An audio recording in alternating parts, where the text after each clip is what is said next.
Epstein files, presidential health rumors, and John channeling his inner history teacher. Nixon to TikTok in under 5 minutes. Welcome to Politics 2025. Let's get into it and meet me in the comments. So the shit show is suing the Wall Street Journal, and he's suing them because of what he considers to be libel that they spoke about his relationship with Jeffrey Epstein. And he's not only the Wall Street Journal, but he's suing Rupert Murdoch for $10 billion. That's 10 with a B. He needs it. So I find myself fascinated by this guy who clearly had some type of relationship with Epstein that was non-traditional. And by that meaning probably involved underage girls. He had a relationship that was obviously comfortable enough that he hung out with Epstein on several occasions and presented Epstein with some gifts that celebrated who Epstein was. And so I find it interesting that over the last week or so, a couple of things happened with the Epstein thing. One, you had individuals who were big MAGA supporters up in arms about the fact that you had this administration who, for the last couple of years, were talking about when they got into office, what they were going to do, and they were going to release the Epstein documents and the Epstein files. And the expectations were that there were going to be prominent Democrats that were going to be listed in the Epstein files that were released. And that was going to allow them to go, okay, we see why Bill Clinton, or we see why someone else not wanting these Epstein files to be released. What ends up happening is they get in there, the individuals who had been some of the biggest, loudest critics of releasing the files, they get placed in the office to be able to release the files. And all of a sudden, what files? Because you shouldn't throw stones when you live in a glass house. What does that have to do with? I don't know. I just felt like saying that, but I'm going to tie it up in just a minute. That you're now here and you're with this person that was like, he's involved in this. And so now they're throwing stones, but they're like, oh no, we don't want them to throw stones at this glass house. That's how it was, John. It literally made sense. Okay. All right. So what you're saying, let me try to explain, make your case better than you are. What are you doing? Sequence. Lord help her. She needs help. She needs Jesus. So what I hear you saying is that when they were on the outside, it was, if it was Democrats involved with Epstein, it was bad. We get in, we get to look at some of these documents, and we see that the individual who we are pledging our allegiance to is more tied into this thing than we're comfortable with. And there may be some 14, 15-year-olds that were involved. And so now we can't really release these documents. Because if we do, we got to, not only redact everything, but we then need to be brought before Congress to answer certain questions about what we knew, what we know, and what we saw. And so you have these individuals going, not only are we not going to release the files, we don't even know that these files exist. Yeah, I don't know anything about that. What are you talking? Can I pause and just point out the irony from how we started this off with this personal relationship of just non-public figures and how they've become a meme and how have dominated social media. But this is a public figure that could have allegedly create a crime, right? But we're still going on about Coldplay and these personal life. This is what should be forefront. It should be with everybody. It should be, but America has bipolar disorder. That's strong. and a very short attention span. So what you have here is you have an administration. There were a couple of things that they did this week that, for me, underscored how serious this Epstein thing may be. And they were quick to point out that the shit show has a medical condition, and they released that information. What does that have to do with the price of tea again in Jamaica? Because he is the healthiest president that's ever served. There's nothing that's wrong with him. That means you can go ahead and commit crimes now? Help me to understand the throughput of this. I'm saying that they're saying that if what it is that's in these files is so egregious that they would even come out and say the shit show has some type of health issue, because we'd rather talk about that than talk about Epstein, then that to me points a flag to say there's something here that they don't want us to know. Because otherwise, this president, who has had countless physicals, and all these physicals point to him being 6'2", 210 pounds of chiseled muscle, when you can look at him and see that he has, a serious obesity problem, probably high blood pressure. He obviously has a couple of other issues that's impacting his ability to walk because of, you can look at the video and see that he has either drop leg syndrome or something that's allowing him to have some type of a limp. So they've come out and admitted some things with respect to his health. At the same time, this Epstein thing was starting to take off with his core supporters. So that makes me believe, and I'm not an individual who believes in conspiracy theories. What that makes me believe is that whatever's there in the Epstein files are probably more damaging than they're willing to admit. Now, it will be interesting to see what Ms. Bondi releases and how it is that is received by his supporters. If Bernstein and Woodard, like, we need another Watergate. Let's get in there and get those files. I don't think anything.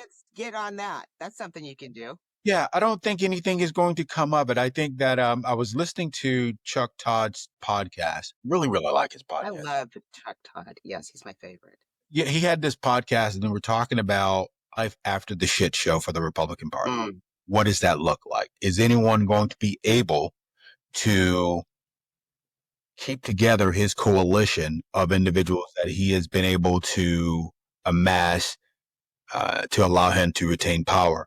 And he talked about the culture of, and the reason I was listening to him was because he had two individuals that were from Boston radio on it. So this week was all Boston for me. And one of the things that was interesting was they were talking about, you think about the Republican Party and where the Republican Party is right now and the shit show, and how because of social media and what you said, because of the short attention span, the current population, he had to come along, but society sort of caught up with what he was doing. He did not change. He hasn't changed in 50 years. He has always done what he is doing now, but because social media and because of how it is that he positions himself to be less substance and more flash, then it's always about that next viral moment.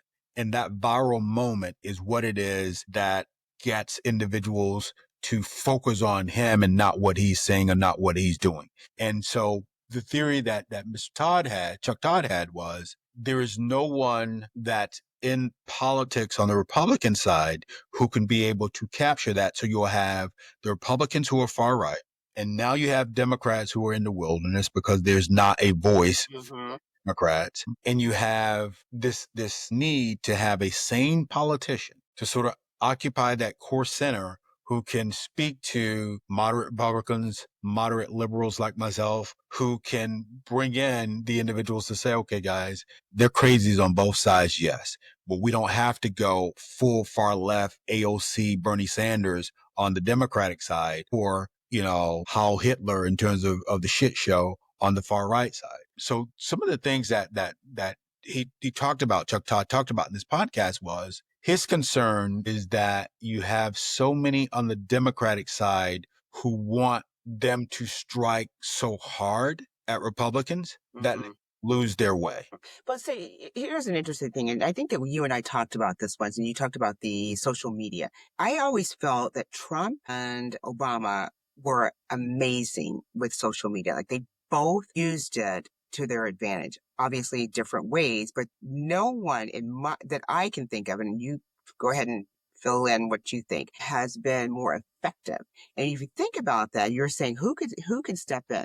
As a culture, we are obsessed with social media and these memes and this, what's the next instant gratification. Obama was very good at that. He left. We have had no one that's been able to effectively use social media and capture America's attention like he did for the Democratic side. This one is so effective with how he uses it. You're saying, what I heard you say is that once he leaves, who's going to fill that up? Those two polar opposites were very effective at using the tools that are available now to impact American culture. And it's either American culture shifts to something else, or we find the next people that are able to utilize those tools that both of them were able to use. Yeah, I'm pushed back a little bit, because I think that if you think about the Republican Party, I'll go back to Nixon and what that team was able to do and how that team was able to use racism Mm-hmm.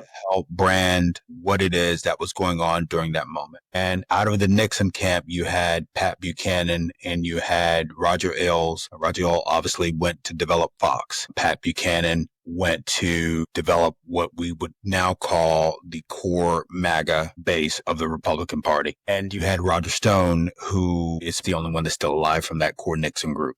And Roger Stone was able to work with the shit show. So Surprised that he's still alive. Go on.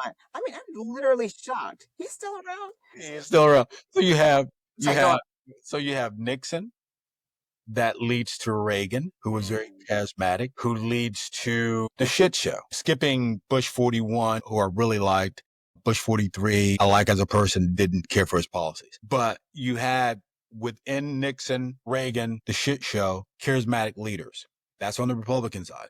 On the Democratic side, you start with Camelot and the Kennedys. Again, tying it back to Boston, but as I was walking through Logan and saw the Kennedys and the murals of the Kennedys. And now you have his crazy ass nephew who is dismantling Health and Human Services, but that's another story. So you have the Kennedys that lead to LBJ, charismatic leader from the great state of Texas. You have LBJ leading to Clinton with respect to his charisma. I would say that Clinton was probably the last retail politician that Democrats had, meaning that with Clinton, we understood his faults. We understood what it is and who it is that he represented. At the same time, there was a little bit of, say, racism there, but Clinton for black people was labeled the first black POTUS, and we allowed him to get away with some shit that we probably would not have allowed anyone else to get away with. As usual,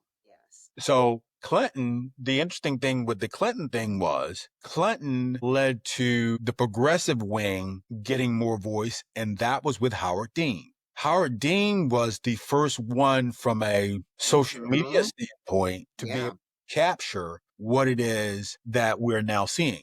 Yes. Had Howard Dean not happened, Obama would not have happened. That is very true. I agree with you on that. Yes, Howard Dean laid the foundation for Obama to happen. Now, I will agree with you that the only one that I see who currently has the charisma, who could probably do some damage on the Democratic Party, is Mandami out of New York, but he's too far liberal or too far progressive for my politics is more left of center. So in that moderate wing. So from that standpoint, I think the Democratic Party has to find someone, like you said, who can speak to the progressives, who can speak to liberals, who can speak to moderates, and who could speak to those independents and not scare them off. And stop waiting until the last minute to do something. Do it now. Yeah, they are in need of a voice. And unfortunately, I don't see anyone right now speaking truth to power. Why? No, and that's part of the problem, because people will get behind you if they believe that you give a damn and that you're willing to fight for something. Absolutely. Right. You have to be personal. If you have to be Southern, if you want to move the needle. You can't be a Northern or like me and just like, why are you still talking to me? You have to get involved in their lives. Well, this is true. So, I mean, from that standpoint, I sell that with the shit show to say he has been an effective communicator with his base. I don't think, and I do agree with Chuck Todd here, I don't think that it will continue over the next year or 2 years. I think that one or two things will happen with this administration. Either there will be some massive scandal. Again? Yeah, no, there's some massive scandal that will end it, or there will be there will be such an overreach in terms of some of the policies that it causes individuals to get off social media and get to the ballot and start voting folks out of office. I think that the interesting thing is hopefully we'll still be doing this, because I am so curious when the midterms get here, that'll be the indicator. So I'm not waiting 4 years or whatever. I'm just waiting till midterms. And if we are status quo, then we know exactly where we're at. I agree. Ms. Lynn, thank you as always for wonderful dialogue. And I hope that that party that you are coming from, that you had to wear the sequins to, is still going on and you can get back and partake of it. Guys, thank you for spending this wonderful day with us. Hopefully you've learned something from this conversation. We understand that you can be spending your time doing many different things. We're glad you're using some of that time with us. As always, take some time this week to do something nice for yourself. And while you're at it, take some time to do something nice for someone else. Until next time, we'll talk to you. Thanks for tuning in to another lively conversation on I Take Your Point. This podcast is a production of the SME LLC Media Group, all rights reserved. If you are enjoying the show, hit the subscribe button in the top right corner. And don't forget to like, share, comment, and check out past episodes. Until next time, take care and be well. Tita Wizard got them bangers.